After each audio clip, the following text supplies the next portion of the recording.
Everyone, my name is Miriam. After giving this task of finding a research topic that we'll have to do for 9 months, I knew I had to do something that I thought would be personal and be interesting. Otherwise, I'd find myself through my computer, my papers, and Miss Brough.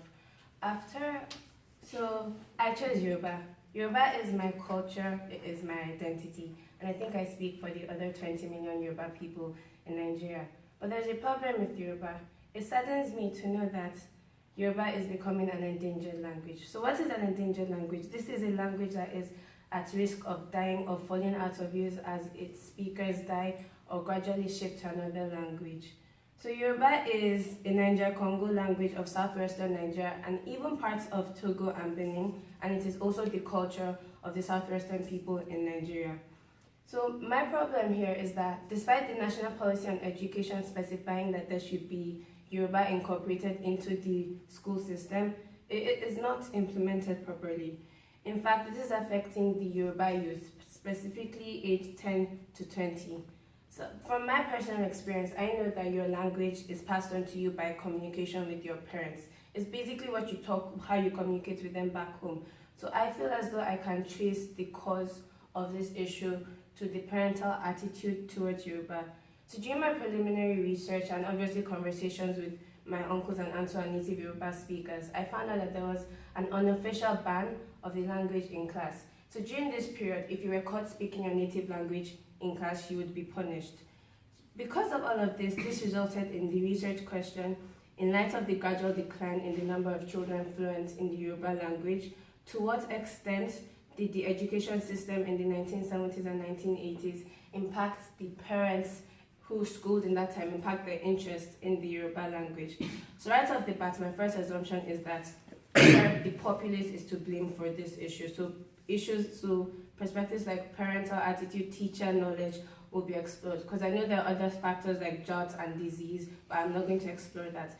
And my second assumption is that Yoruba is an endangered language, despite the fact that there are still 20 million people speaking the language. This is because, especially one study written by a professor of Yoruba and linguistics at the Obafemi Awolowo University, exploring the fact that Yoruba is an endangered language, was conducted, and there are also many other studies conducted by professors of Yoruba at other reputable institutions that explore the Yoruba youth knowledge on the language.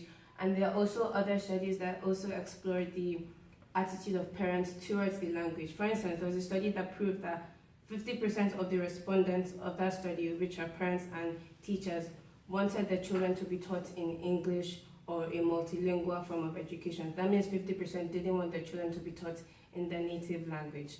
So why is it important to look at the endangerment of a language in a country such as Nigeria? Like I said before, Yoruba is my identity. It is what defines me as a Nigerian.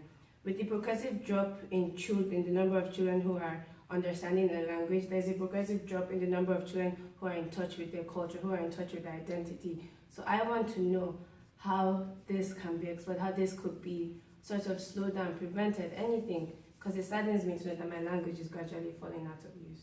Thank you. That's great. Thank you, Miriam. Anyone have questions for Miriam? So, what's your, I know obviously we haven't chosen method or anything like that, but what's your thought moving forward right now in terms of how you want to approach this? I know there's one study that I really was drawn to, conducted by a professor at the Renaissance University, where she used 500 respondents and she conducted interviews and surveys with them.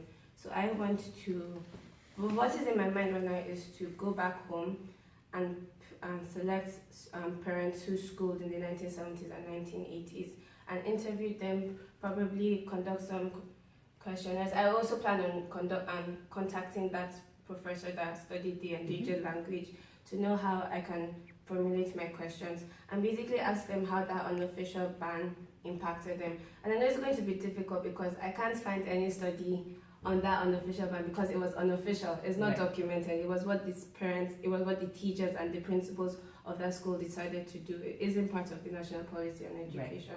So that's my only concern as well. Sorry, go ahead. So do you know if the unofficial ban was present in just the schools that you're like aunts and uncles went to, or was it in other schools as well? It was present in mainly public schools. So that's all I know for now. I know. Obviously, I'll also find out the specific schools that it was present in, but that's my knowledge for now. And from the reading you've done, what are the other contributing factors for the decline of the Yoruba language? So there is colonization. That's a big factor in the decline of the Yoruba language. There's also some elements of drought, and also I don't really know about disease impacting it as much. But there was a study that was also conducted exploring the factors contributing to the loss of the Yoruba language, and the main one was lack of commitment by the populace, and there was colonization, and there's also technology that was part of that. Excellent. But so far from what you've seen, this gap in terms of this unspoken kind of policy hasn't been covered or researched. No, it hasn't, and I hope Excellent. that it isn't, because I'll That's have to awesome. find another gap. No, I'm sure. Thank you. Thank you. Do you have a question? No. Sorry. Everyone?